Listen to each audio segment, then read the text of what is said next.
Hola y ya buenas tardes a todos.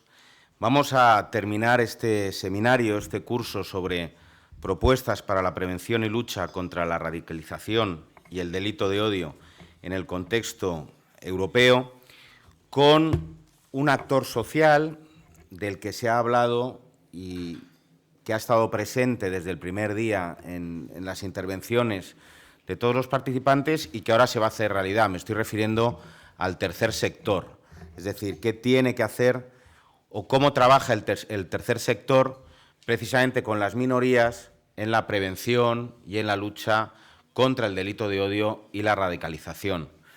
Para eso tenemos con nosotros a Rocío López, que nos va a hablar del papel de las ONGs en la prevención de la radicalización y que va a centrar su intervención fundamentalmente en la Fundación Pluralismo y Convivencia. La Fundación Pluralismo y Convivencia, dependiente, una fundación pública dependiente del Ministerio de Justicia y que ella dirigió durante un tiempo.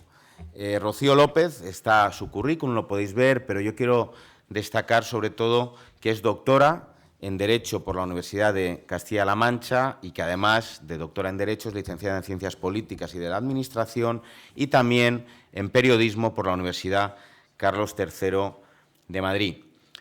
Rocío López yo la conocí durante mi etapa de subdirector en el Ministerio de Justicia y tuvo la importante tarea, como va a explicar ella, de desde una fundación pública intentar trabajar en la lucha contra el delito de odio y en la prevención de la radicalización, sobre todo con la gente joven. A su lado está con nosotros Javier Matamoros Becerra, que es alumno de la Universidad de Extremadura porque está cursando allí un doctorado en Economía Internacional. Yo quiero darle las gracias a los dos, pero me vas a permitir, Javier, que sobre todo le dé las gracias a Rocío, porque ella también ha hecho un esfuerzo muy grande por estar hoy aquí con nosotros y porque, bueno, le quiero agradecer también públicamente, porque nunca tuve la oportunidad de poder hacerlo, porque nunca coincidimos los dos en un espacio público compartiendo mesa, la labor que desde la Fundación Pluralismo y Convivencia se ha realizado en favor de las minorías religiosas. Así que, sin más, Rocío, tienes la palabra. Muchísimas gracias. La verdad es que es lo que tienen los amigos, que no tienen objetividad. Muy buenos días o muy buenas tardes. Antes de empezar, como todos los que me han antecedido en el uso de la palabra, quiero dar la gracia, por supuesto, a los organizadores de estas jornadas, a la Fundación, a su presidente, a Juan Carlos, a Miguel Ángel y a tanta gente encantadora de la Fundación que está por aquí. Agradecimiento también, por supuesto, al profesor Rosell, con el que, como ha dicho él, coincidí en el Ministerio de Justicia y, sobre todo, le doy las gracias por la temática del curso, al ser él el director, porque sí que es cierto que esto genera espacios de aprendizaje colectivo. Yo he aprendido mucho en estos días y en el que representantes de la academia, policías, de inteligencia, del ámbito religioso, pues podamos compartir experiencias y debatir. Mucha calidad en el alumnado también. Nunca he visto un curso con tantísima participación. Quiero saludar también, porque como decía Ricardo García, yo también le consideré mi jefe y aprendí mucho de él, a Javier Herrera, que nos acompaña y ha tenido una magnífica ponencia esta mañana. Y también las gracias por traernos a este entorno maravilloso como es Yuste. Voy a dividir la conferencia en dos partes. Una primera, voy a contar lo que es la Fundación Pluralismo y Convivencia, los órganos, los fines, las actividades que realiza, y una segunda parte, lo que ha hecho la Fundación en temas de prevención de la radicalización. La Fundación Pluralismo y Convivencia se crea, para quien lo desconozca, en el año 2004, empieza a andar en el año 2005 y tiene dos fines principales. incentivar el acomodo y el reconocimiento de la diversidad religiosa y la construcción de un marco adecuado de convivencia. No es propiamente una ONG, sino que se trata de una entidad del sector público estatal que se crea por un acuerdo de Consejo de Ministros y está presidida por el Ministro de Justicia. En este año estamos celebrando, por tanto, el 15º aniversario. En sus órganos de gobierno, en el patronato, están representados distintos ministerios, está la Federación Española de Municipios y Provincias, comunidades autónomas y las confesiones minoritarias que han adquirido el notorio arraigo en el país. ¿Por qué se crea la Fundación? Hay un análisis de la situación de las confesiones religiosas minoritarias que puso de manifiesto dos realidades: que un porcentaje importante de la población residente en España profesa una confesión minoritaria, siendo las confesiones musulmana, evangélica y ortodoxa las que tienen un mayor número de fieles, y que una parte proveniente de la inmigración no forma parte de los espacios de participación habituales, lo que suponía un riesgo de aislamiento social. La diversidad religiosa pasa a ser un elemento constitutivo de nuestra sociedad y requiere una gestión que garantice, sobre todo, su normalización. La finalidad de la Fundación, como decía, es la normalización del hecho religioso y trabajaba en tres ámbitos. La Fundación trabaja con las confesiones minoritarias, apoyando a sus órganos, a las estructuras de las federaciones, para favorecer la participación, ¿no?, en los procesos de construcción social, para que se relacionen las confesiones entre sí y con la sociedad, con las administraciones públicas, dotándoles de recursos, de herramientas para gestionar la diversidad religiosa, y con la sociedad en general, muy importante también para contribuir a una creación de una opinión pública que sea respetuosa con la libertad religiosa, con el pluralismo y con los procesos de mejora de la convivencia.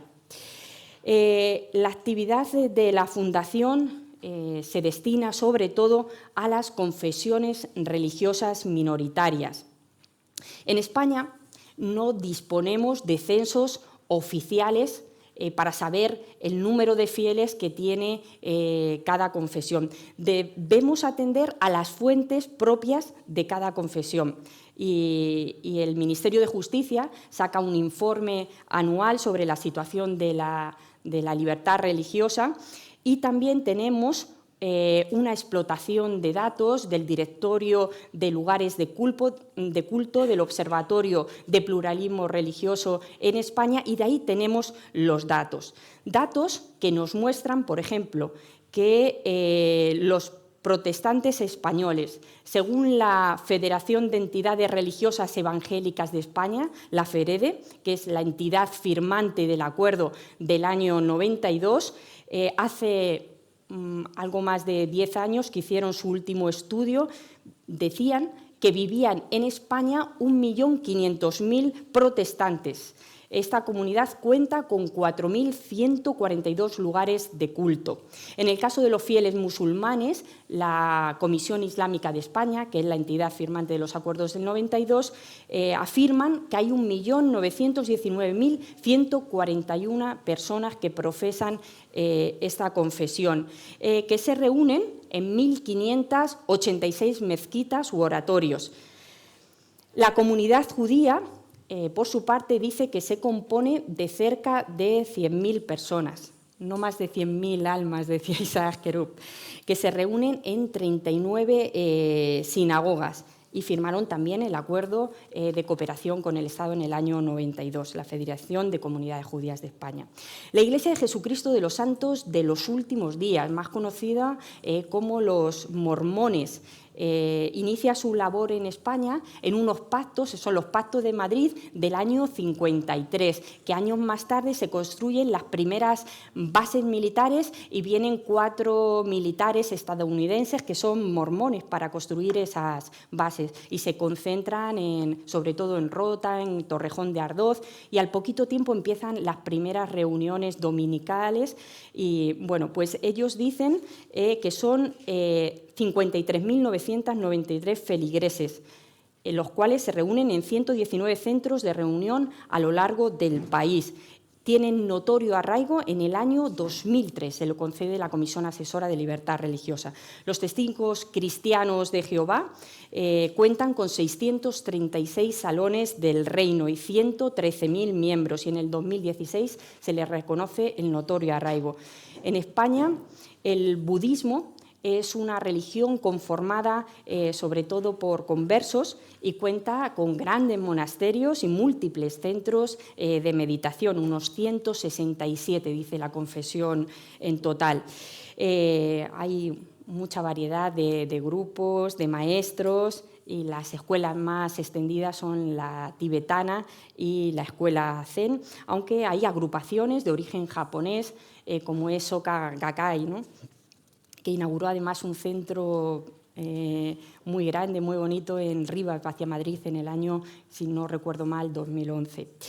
Dicen que son 85.000 personas y la Comisión Asesora de Libertad Religiosa les confiere el notorio arraigo en el año 2007.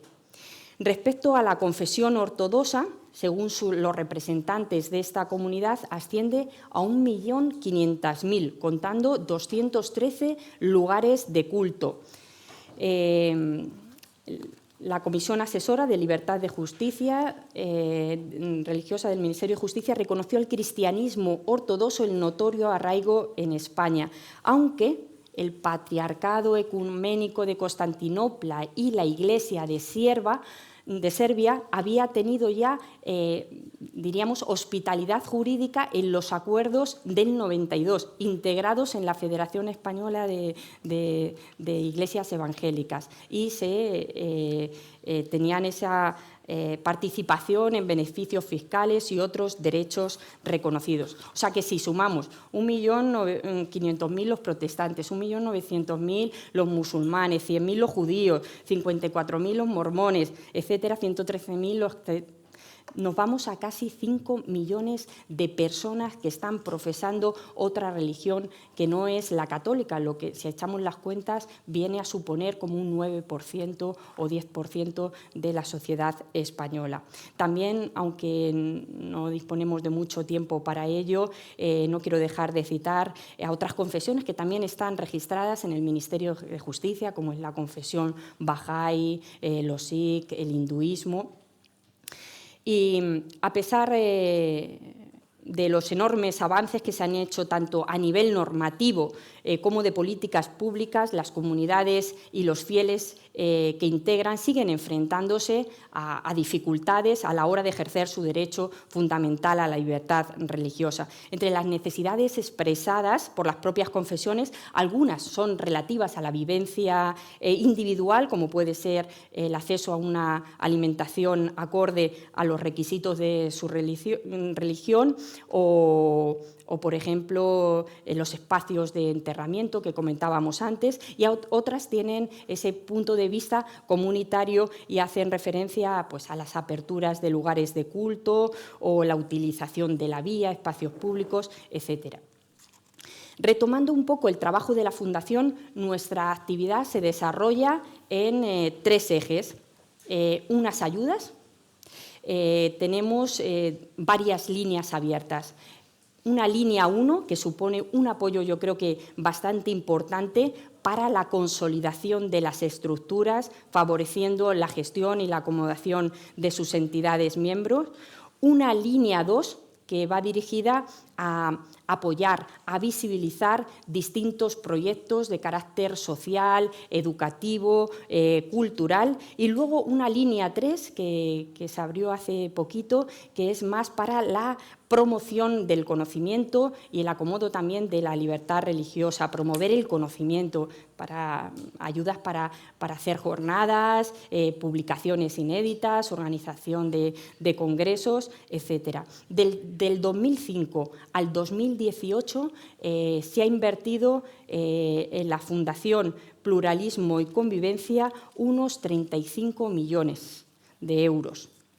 Un segundo eje de trabajo es la investigación y la divulgación. La investigación es la fuente principal del conocimiento para la definición de las líneas de actuación de esta fundación y para el desarrollo de acciones de sensibilización.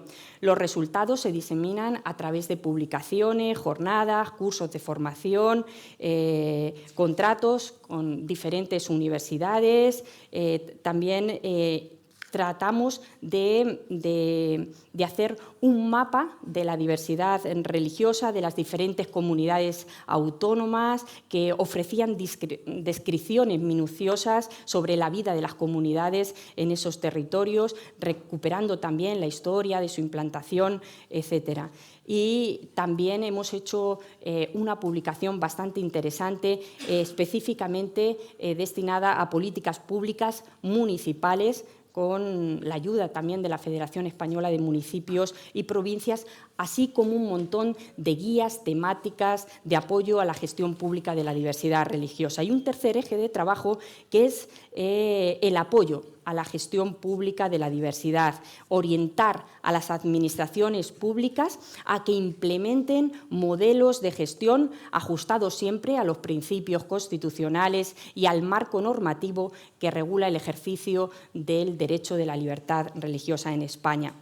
Este trabajo de apoyo a la gestión pública se hacía y se hace a través del Observatorio del Pluralismo Religioso, en el que, mediante la firma de un convenio entre la FEM, el Ministerio de Justicia y la Fundación, se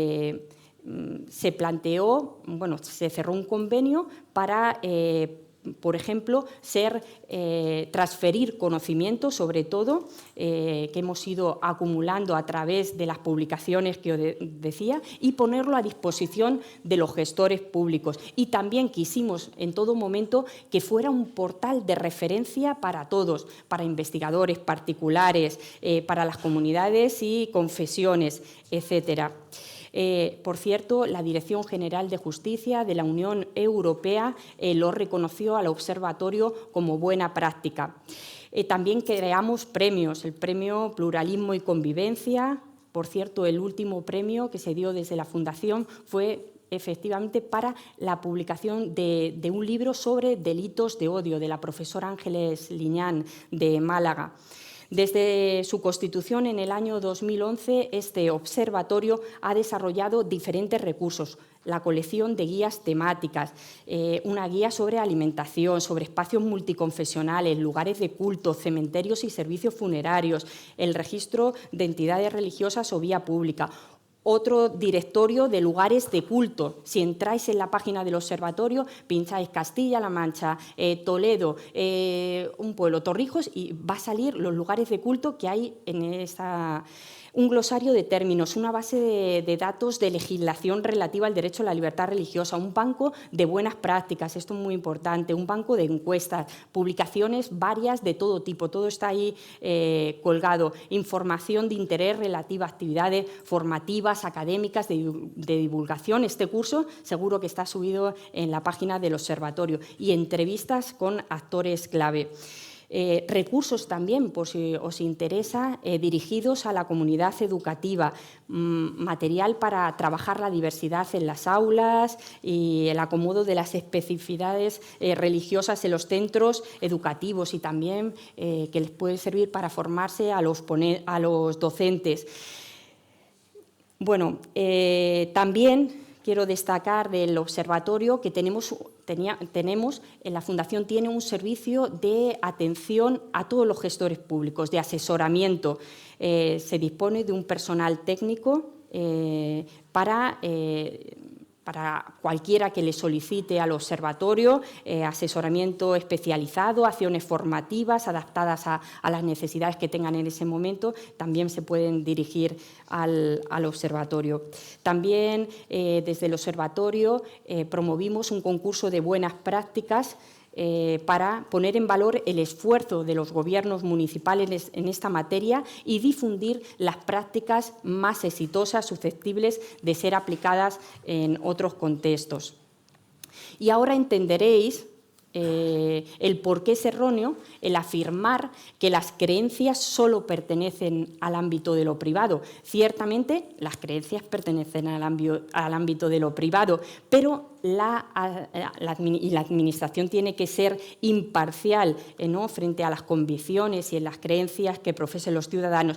Pero el ejercicio de la libertad religiosa, como veis, se ve afectada por el desarrollo normativo y las actuaciones competenciales de las distintas administraciones. Y los poderes públicos, por supuesto, tienen que entrar a gestionar esa diversidad religiosa. Estoy convencida que la democracia es el mejor modelo y la Constitución española que tenemos es nuestra mejor guía. La democracia es el mejor marco jurídico para la inclusión y para la igualdad. Y la Fundación, como siempre decía Jaime, es como la herramienta amable que tiene el Ministerio de Justicia para llegar a las confesiones. Ahí estábamos, cuando una confesión nos pedía algo, desde la Fundación se le ayudaba, se iba a verles y también pues, servía de puente entre los gestores públicos y los representantes de las confesiones. Los gestores públicos no han de ver la pluralidad religiosa como una fuente de conflictos, esto es importante, o como un nicho de problemas, o que pueden alterar nuestra convivencia, ni intentar mirar para otro lado, como si su futura intervención política en ese ámbito no se viera exenta de conflicto. No han de entenderse, por tanto, como una política de gestión de conflictos. El profesor Ruiz Beitez nos daba la clave y habla de prácticas de armonización como técnicas de gestión de la diversidad aplicadas en clave inclusiva y plural, que reposan, él dice, sobre 4 principios: igualdad y no discriminación, responsabilidad pública, participación y corresponsabilidad social, prevención de los potenciales conflictos que sean generados por la diversidad. En sí mismo constituyen un instrumento básico para anticiparse, reconducir y establecer un punto de estabilidad objetiva para cualquier conflicto que sea motivado por la pluralidad religiosa. No hay que olvidar tampoco que pueda darse un contexto de creciente politización de cuestiones religiosas y que es necesario hablar más propiamente de conflictos de apariencia religiosa o relacionados con la pluralidad religiosa. Nosotros, la Fundación Pluralismo Convivencia, está sobre todo en ese primer eslabón de la prevención, que no es evadirse, como decía. La Fundación se ha adelantado muchas veces, favorece acuerdos y no hay tampoco que precipitarse en dar una respuesta, sino que hay que llegar a una resolución aceptable para todas las partes. Recuerdo, Jaime y Javier también lo recordarán, un caso en Getafe, en el barrio Margaritas, que nos llamaron porque estaban concentrados mujeres musulmanas con sus niños dentro de un local que estaba destinado al culto. Y ellos se concentraron y se manifestaron, salió en todos los periódicos y entonces nos pedían ayuda y nos pedían que mediáramos. Llamamos al presidente de la Comisión Islámica de España y nos juntamos con la alcaldesa y con los representantes de la Comisión Musulmana y pudimos mediar y llegar a un acuerdo. Realmente no se iba contra la libertad religiosa, sino que estaban en un local que no reunían las condiciones de salubridad, de seguridad, la altura del techo y había que... Pero bueno, logramos extender un poco más el plazo, que pudieran celebrar su Ramadán allí y llegar a un acuerdo. Por eso que también la Fundación a veces ha hecho de mediador. Y hay que también tener en cuenta que los conflictos no surgen de un día para otro, sino que a veces nos podemos adelantar a ello, ¿no? Los conflictos tienen unas causas y, por supuesto, unos indicios previos. Hay que tener la capacidad de respuesta efectiva de un municipio ante un conflicto concreto. ¿Cuál es la participación de la Fundación en el desarrollo del Plan Estratégico Nacional de la Lucha contra la Radicalización? La Fundación formaba parte de 2 grupos que se formaron, de los 3 creados. Estábamos en el grupo de formación, que era el encargado de diseñar los programas de formación necesarios para la implementación, y en el grupo de comunicación estratégica. Si no recuerdo mal, el otro era de resiliencia. Y que este de comunicación estratégica era muy importante, ¿no? Porque tenía como objetivo definir y coordinar acciones de comunicación de contranarrativa y narraciones alternativas. A través de esto se nos invitaba no tanto a la creación de una campaña concreta de contranarrativa que contrarrestara propaganda extremista, sino a la generación de un discurso propio que hiciera posible la integración y la normalización de los grupos y las comunidades. Centrándonos así en acciones concretas que desde la Fundación se llevaron a cabo dentro de este plan estratégico nacional, destacaría el apoyo a los gobiernos municipales para la creación de los grupos locales de lucha contra la radicalización. Como os he dicho antes, la Fundación tiene una intensa actividad en colaboración con la FEM, de asesoramiento a los ayuntamientos, y se les involucraba también en la creación de estos grupos, ¿no? Este plan contempla, muy importante, el nivel local como espacio prioritario de intervención y un ámbito privilegiado para la prevención y detención temprana de posibles procesos de radicalización. Y se planteaba esa creación de grupos locales de lucha contra la radicalización violenta. En este contexto, la FEM, la Fundación, nos vimos en la necesidad de fijar unas bases comunes que orientasen a los ayuntamientos de cara a la creación de estos grupos locales.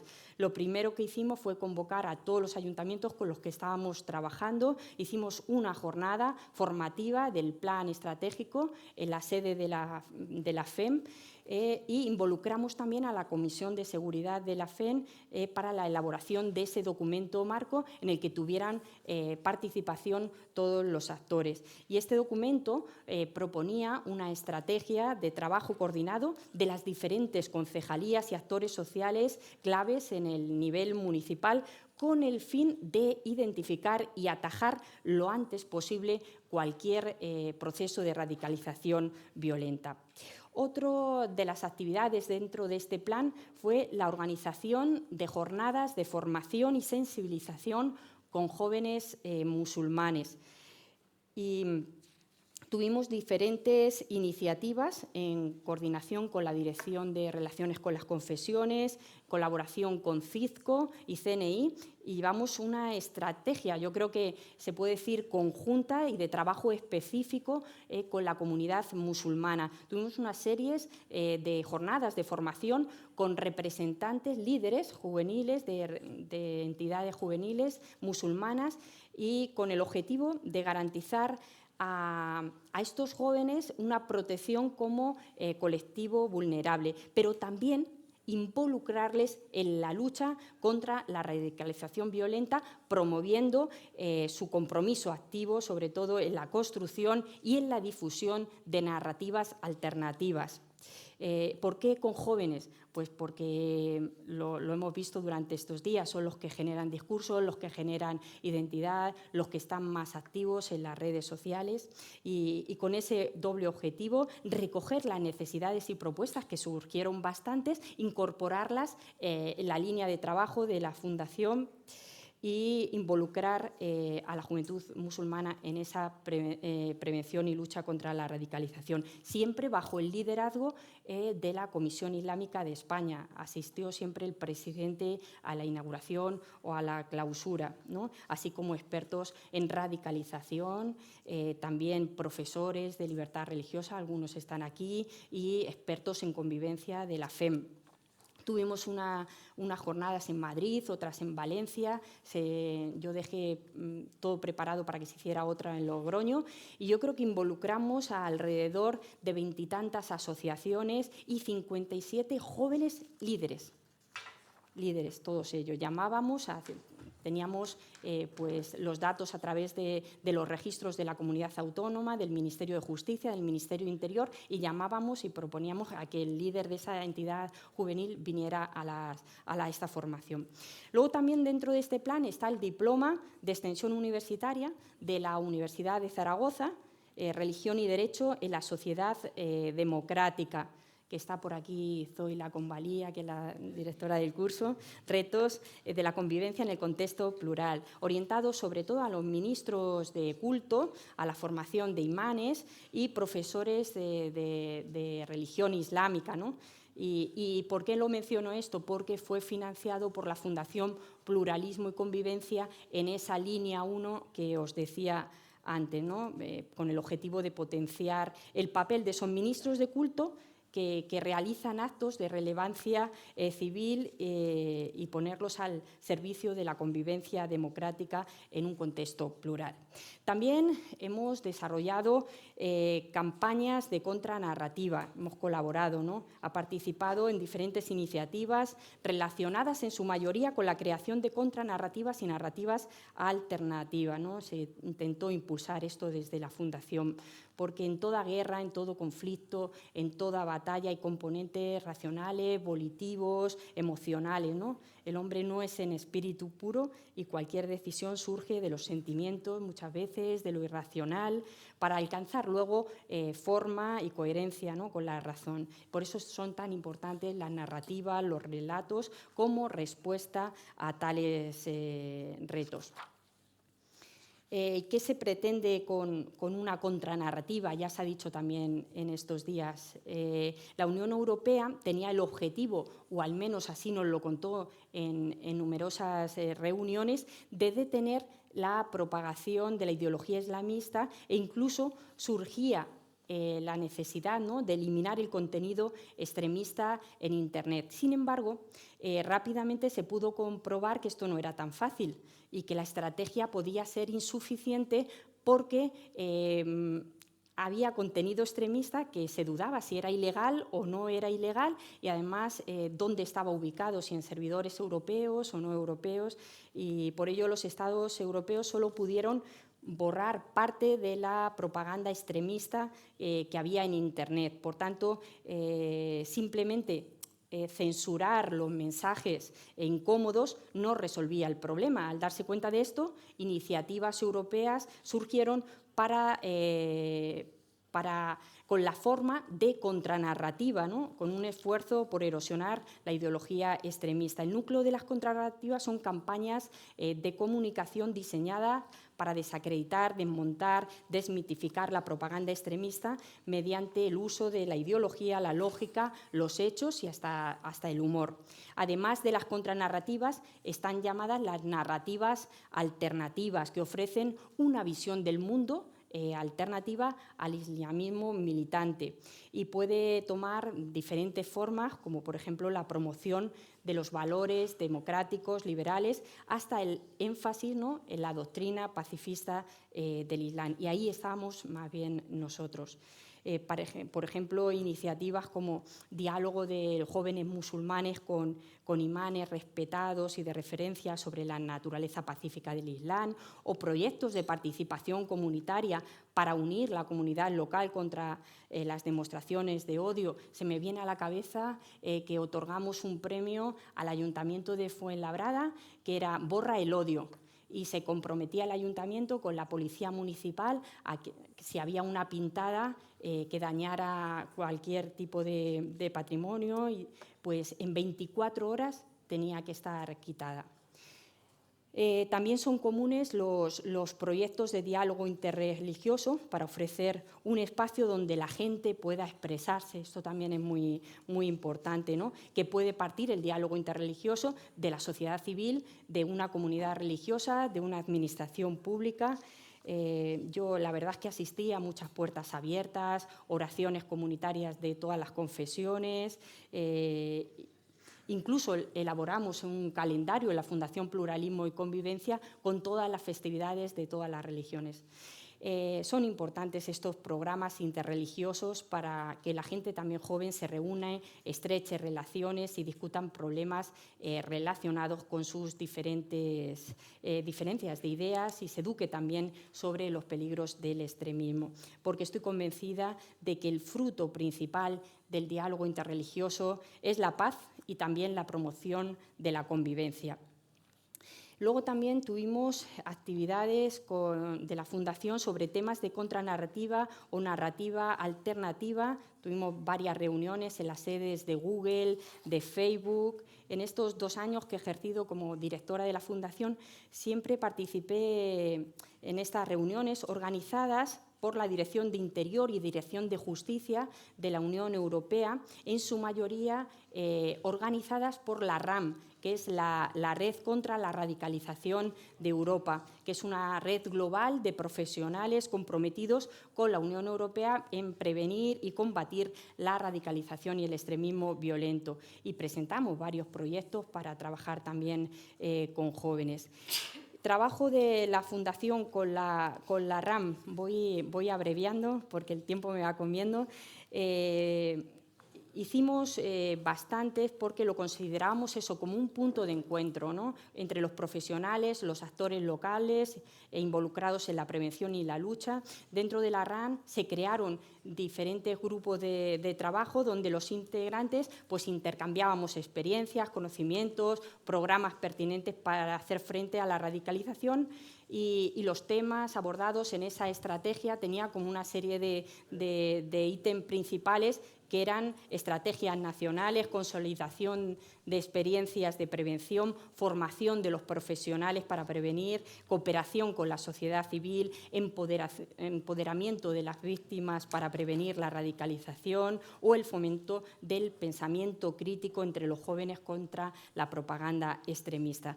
Dentro de los programas que tienen nos interesaban más los destinados a saber cómo puede participar la sociedad civil, la educación de los jóvenes en valores democráticos y el pensamiento crítico para aumentar la conciencia, la sensibilización, ayudar a reconocer algunos signos presentados por individuos vulnerables, capacitar a trabajadores de primera línea del sector y el ámbito público dotándoles de las herramientas e instrumentos apropiados y evidentemente, la prevención no solo hace referencia a la eliminación de factores sociales, económicos y culturales que eviten en una persona que se radicalice, sino que debe incluir también los esfuerzos para revertir ese proceso de radicalización que ya haya hecho su aparición en individuos vulnerables y en situación de riesgo. Y nosotros estaríamos en este escenario.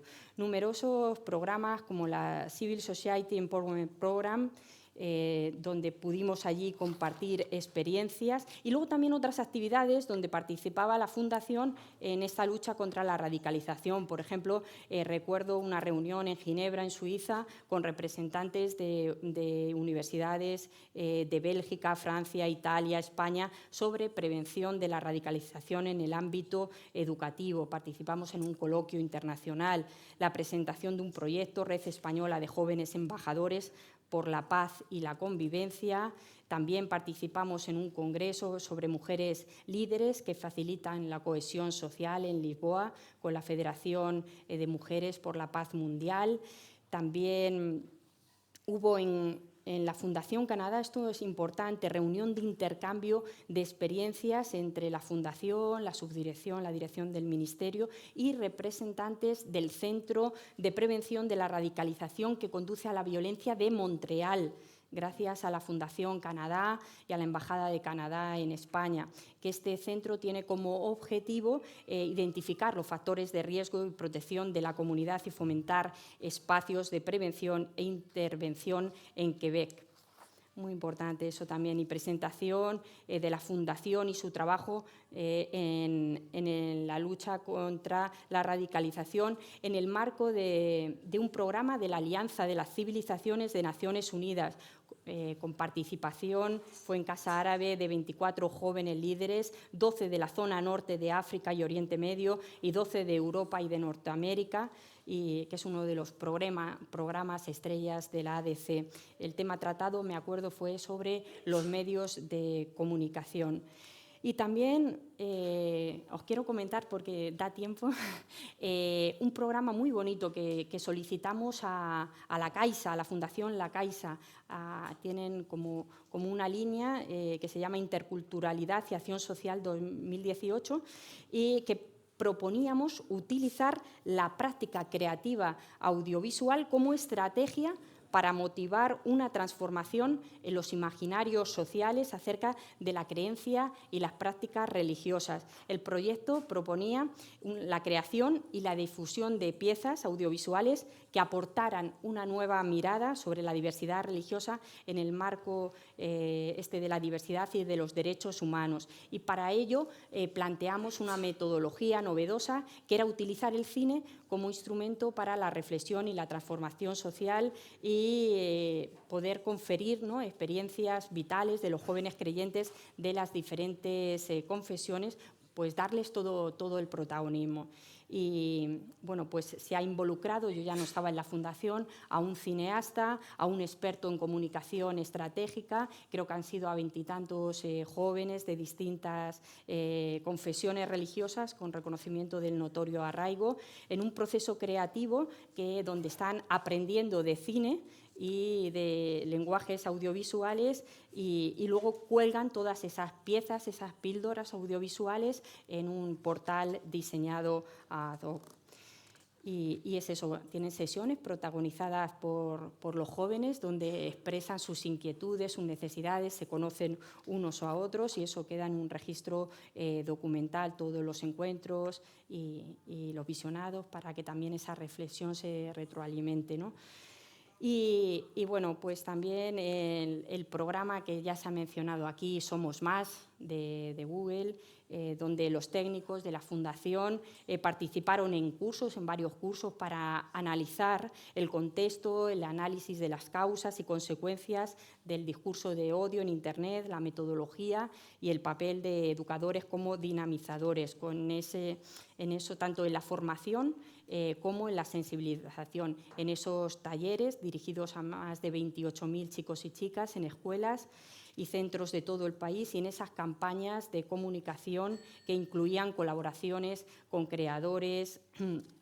Y bueno, pues yo creo que ya voy a ir terminando, porque YouTube, el Gobierno y las ONGs decidieron aliarse en esta iniciativa, y es que pues yo creo que porque están comprometidos contra la lucha contra el odio y la radicalización violenta, y porque creemos que podemos cumplir un papel importante en la tarea de concienciar.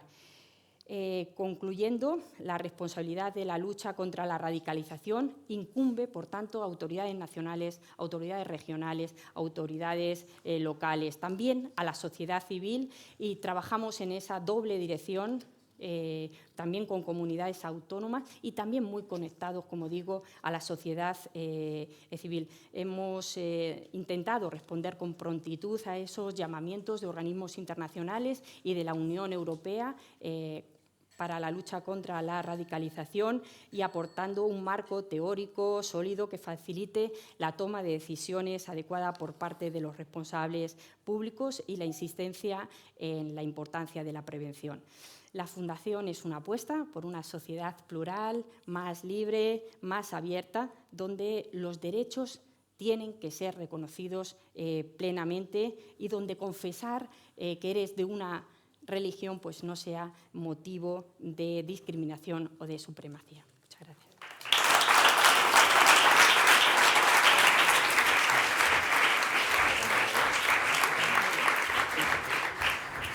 Muchísimas gracias, Rocío, por esta visión detallada del trabajo que realizáis desde la Fundación pluralismo y convivencia. Me alegra enormemente que el sector civil esté representado en este curso, ¿no? Pues para que se vea también que desde la sociedad civil, desde las fundaciones, se intenta realizar un trabajo para fortalecer y de alguna manera visibilizar pues estos problemas y luchar contra el radicalismo, ¿no? Un trabajo en el que destaca sobre todo pues ese espacio de defensa, por un lado, de defensa de derechos de las personas y espacio también de encuentro y de conocimiento, ¿no? Lo resumiría así de manera muy breve. A mí como duda, me queda siempre alguna duda, te centras sobre todo en esas religiones minoritarias, llamadas minoritarias, o digamos no mayoritarias, pero ¿en qué papel queda aquí la religión mayoritaria, ¿no? En este caso, ¿qué papel tendría aquí la Iglesia Católica dentro de vuestro trabajo? ¿Tenéis esa relación? ¿Trabajáis con ellos? ¿Cómo tratáis de integrar ese trabajo de unión entre lo que son las religiones minoritarias con las religiones, en este caso, mayoritarias? Pero más allá de eso, a quien tenemos aquí para comentar es a Javier Matamoros Becerra, que es doctorando en Economía Internacional por la Universidad de Extremadura. Muchas gracias, Javier. Tienes 3 minutos. Vale. Pues con mucho gusto pierdo 1 minuto, 30 segundos, 3 minutos para agradecer a la organización por lo fácil que nos hacen todo, desde antes de llegar aquí y una vez nos vamos incluso. Creo que es de justicia agradeceros a cada una de las ponencias, porque son realmente muy interesantes cada una de ellas, y también a los compañeros, porque realmente yo particularmente aprendo mucho de vosotros durante las comidas, en el tiempo de ocio, por la noche, en las gargantas.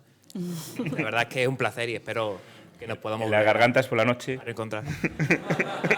No sé de qué me está hablando.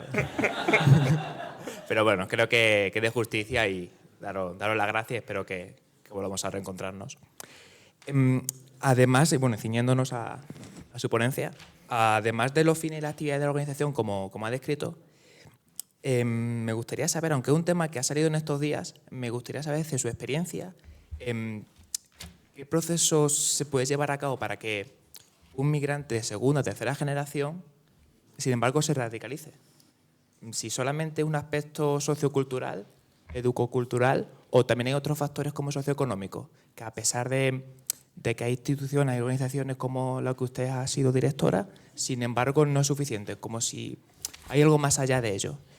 Y aparte, una segunda y última duda, es aparte de cómo trabajar con los ayuntamientos, con las comunidades autónomas y con fundaciones como la de la Caixa, ¿cuál es su encaje con ONGs sin ánimo de lucro? Solamente era eso. Muy bien, pues si puedes responder, y ya he visto algunas manos levantadas, con lo cual inmediatamente luego pasamos al debate. Miguel Ángel, respondiéndote a ti, tengo una foto grabada en la mente y seguro que la tienen también Javier y Jaime, que era el año 2017 cuando celebrábamos el 25 aniversario de los acuerdos de cooperación que se firmaron en el año 92.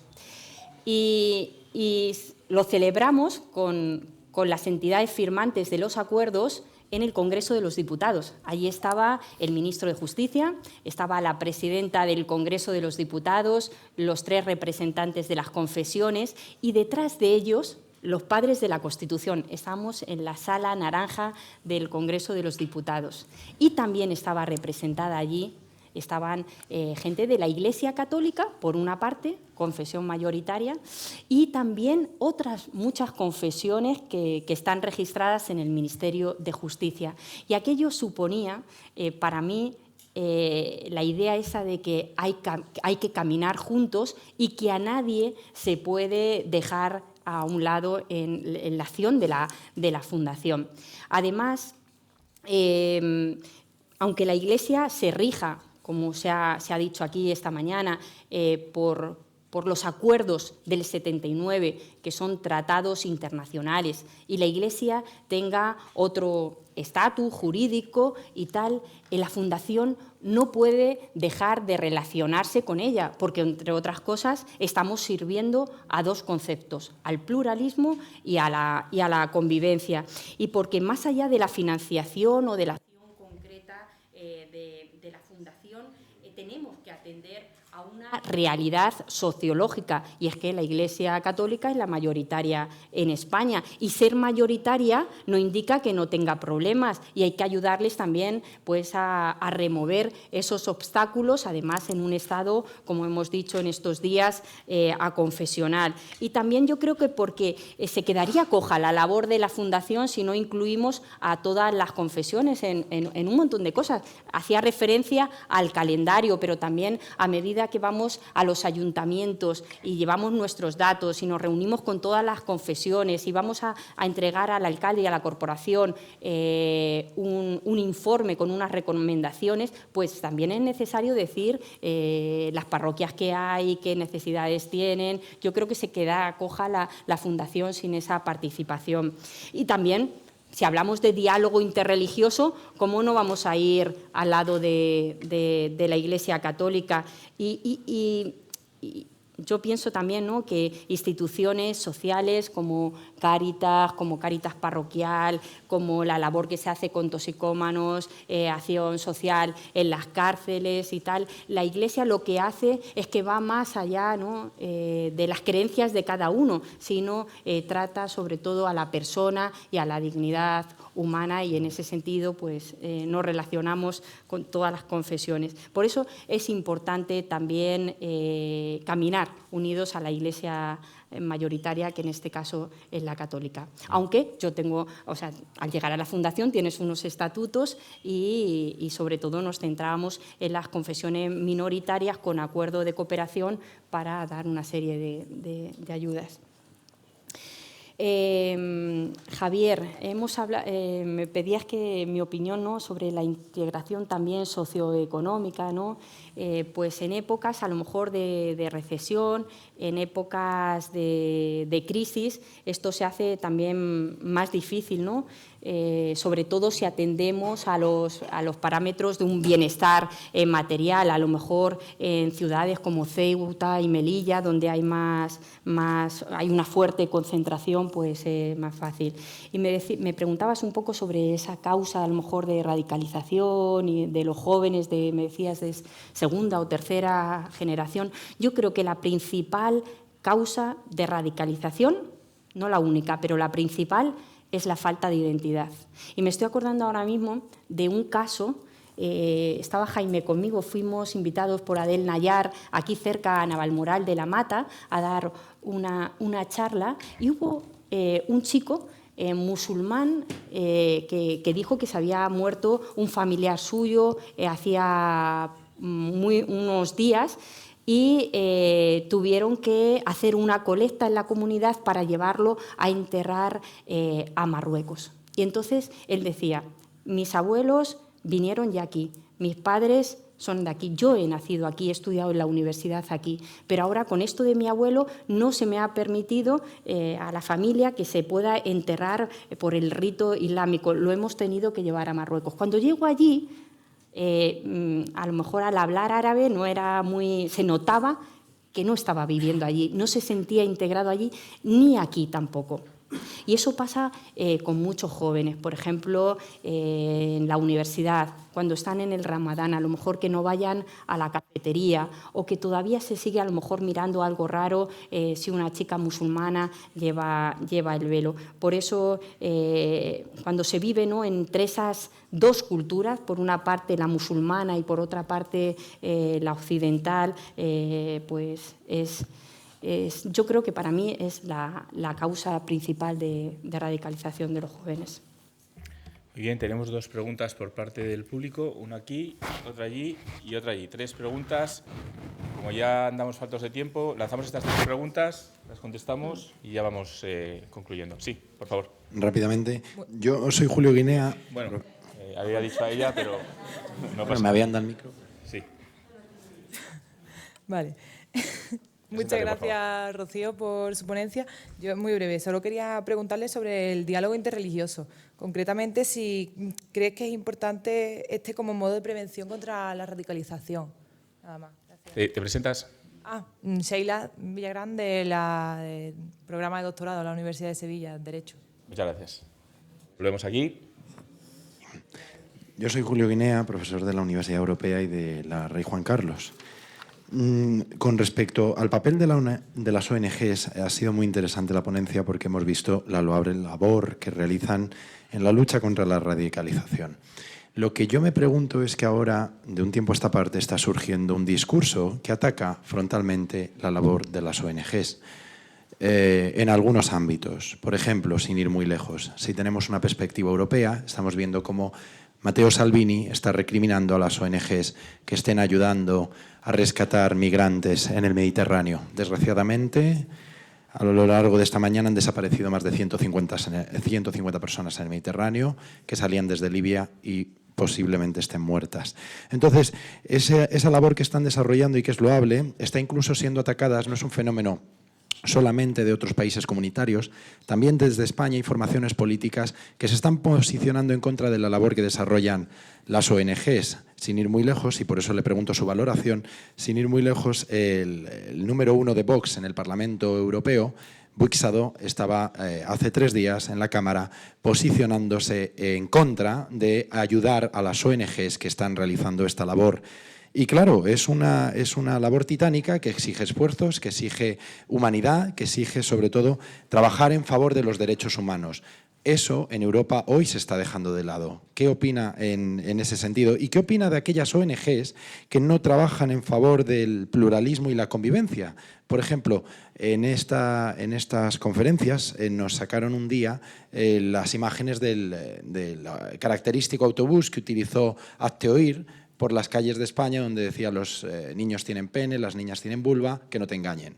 Esa labor que algunas ONGs han desarrollado, o organizaciones no gubernamentales, ¿cómo la calificaría usted? ¿Trabajan en la misma línea de acercamiento a la tolerancia, a la inclusión, o es un discurso contrario que facilita la radicalización? Y ya la tercera pregunta. Y vamos a dejarlo porque es que si no nos deja para, bueno, nos deja nada, para más. no Vamos a pasar a la siguiente, por favor. Muchísimas gracias, Rocío, por tu ponencia, siempre por la amabilidad que nos brindaste cuando fuiste la directora de Pluralismo y Convivencia. Tanto Isabel como yo guardamos un grato recuerdo de tu trabajo y de tu esfuerzo por las comunidades. Mi pequeña reflexión o mi pequeña pregunta, más bien, porque si no Miguel Ángel me va a pegar seguramente. Oh, no. Bueno, o abre la trampilla. No este curso, no este curso. No en este curso, después.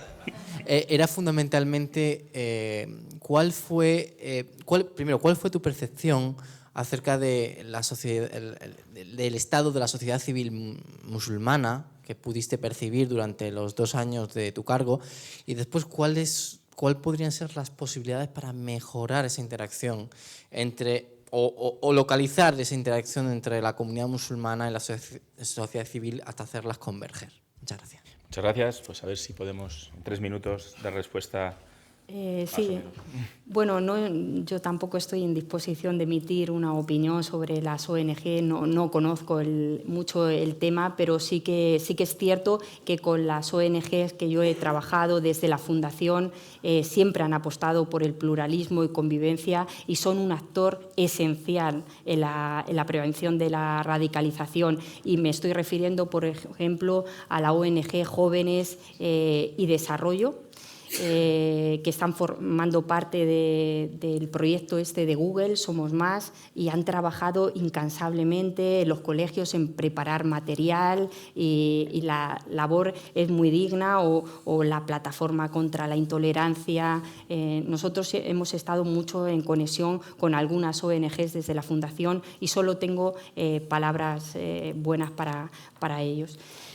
Respecto al tema del diálogo interreligioso que me preguntabas, yo considero que el diálogo interreligioso es fundamental. Yo lo he trabajado bastante desde la Fundación Pluralismo y Convivencia. Había un filósofo, creo que era el que decía que no hay paz entre las naciones si no hay paz entre las religiones, y esa paz de las religiones viene a través del diálogo entre ellas. Y también incluso el Papa Francisco, que es un gran líder, ¿no? Decía que el diálogo interreligioso no es un lujo, no es algo opcional, sino que es esencial trabajar. Y yo creo que el diálogo interreligioso tiene como 2 ejes, ¿no? Una escucha una escucha activa y un testimonio también honesto. Ni mucho menos yo desde la Fundación voy a decir a una confesión que tiene que hablar o que entenderse con otras, pero sí que se pueden analizar pues, vías de comunicación. Y yo creo que cuando todos se reúnen y luchan, muchas veces tienen unos denominadores comunes, unas necesidades iguales, pues hacen más fuerza. Recuerdo la Fundación Ali Ebsen, que hacía encuentros de diálogo interreligioso, la comunidad de San Egidio o, por ejemplo, el foro de pluralismo religioso, de diálogo interreligioso del Ayuntamiento de Málaga. En ese sentido, son ejemplares lo que realizan. Y solamente, o te contesto más tarde, todo radica en el conocimiento. Lo que no se conoce, no se reconoce. Hay que trabajar más ahí. Muy bien, pues creo que es una buena frase para terminar esta última ponencia del curso. No acaba el curso todavía, queda la clausura, pero antes de pasar a la clausura sí que queremos, sinceramente, agradecer a la ponente, al relator por su participación. Muchas gracias por los agradecimientos también que has transmitido a la Fundación. Un honor para nosotros contar con todos vosotros, contar con toda vuestra participación y un aplauso fuerte para la ponencia.